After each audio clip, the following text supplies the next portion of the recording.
Somebody once asked me, what is one of the characteristics of Thai that you would like to have? It's like asking what kind of superpower would you like from Thai? Thai is our teacher.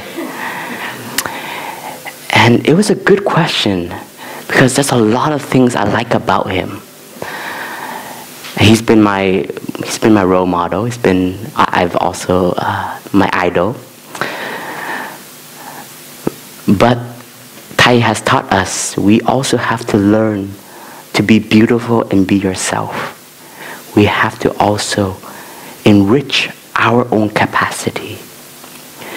But there is one quality, there is one superpower that Thai has that is very unique. And that superpower is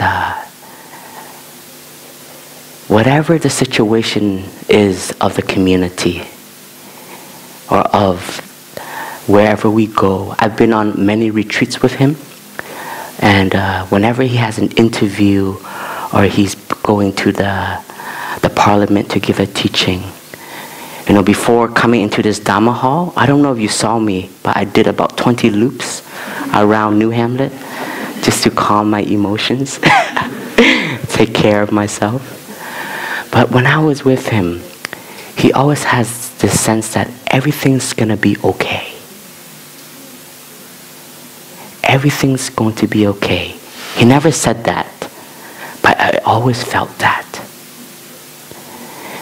And that sense of everything is going to be okay is because he has this stillness and this peace that is very alive in him. It's not something that you buy from the market but it's something that he has generated and he has practiced for many years. And wherever situation he is put in, he's able to fall back on that foundation and take refuge in that foundation. And it's amazing. And so one of my wishes is, no matter what situation I am in or the community is in, I hope we can generate that collective calmness and stillness that everything's going to be okay. Because if all of us start to panic, then I believe the outcome of the panic will not be the best offering we would like to offer. But if we can rely on the foundation of stillness and peace and calm, then the solution that we can arrive at can be more clearer, more calm, and more light. I have this story I would like to share with all of you. When I was attending Thai, being his assistant in the rain retreat, like the practice we are doing now, Thai would come and live in Upper Hamlet with the monks, and every morning he would sit in the hall with us. And this is before the Stillwater Meditation Hall was renovated. So it used to be, it was much older. If you go to Lower Hamlet and you see the Dharma Nectar Hall, the gray hall beside the dining hall, that's how the Upper Hamlet Hall used to look like. And that day, we were all practicing sitting meditation.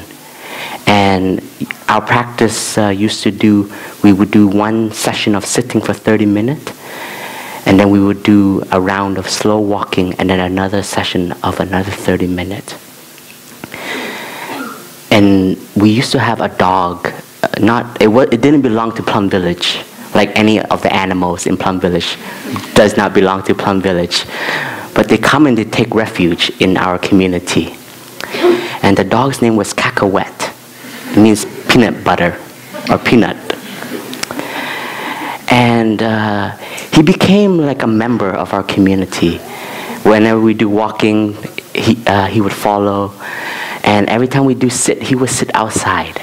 And we didn't have the mud room where we put the shoes like now we do in Upper Hamlet. So that day we were doing walking meditation, slow walking meditation. Each step, each breath, one step. And suddenly the dog was barking. And it kept barking, and we're all in the zone, and we're like, okay, it's okay. Cacahuète's probably just doing its morning routine. It's okay. We still continue. Then suddenly one brother just couldn't stand it. He said, why is this dog barking so much? So he opens the window, and he looks outside, and he looks into the community. He goes, fire! Fire! From deep, slow walking meditation, everybody just sprinted out of the meditation hall. And it was one of my Zen moments in Plum Village. This has to go into our Zen stories because the whole community was rushing out. And suddenly I look back and Thai was just slowly walking. His whole community left him alone. Thai just slowly walked.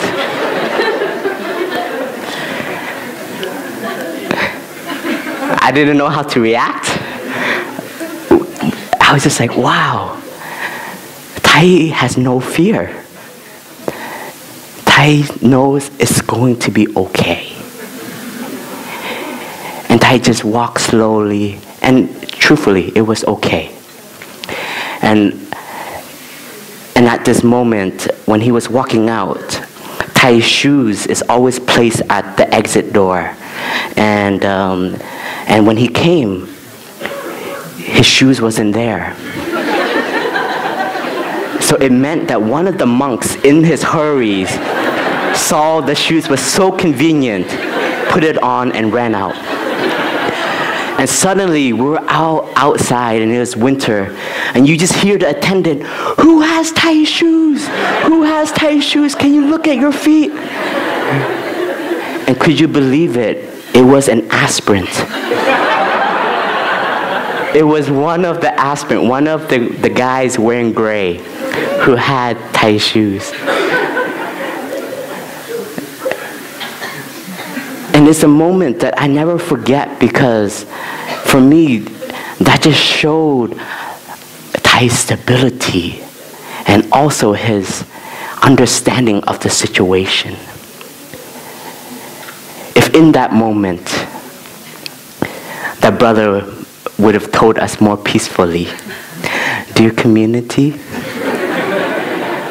I think we should stop our slow walk and we should all exit the hall faster. The outcome might have been more different. Instead of yelling, fire!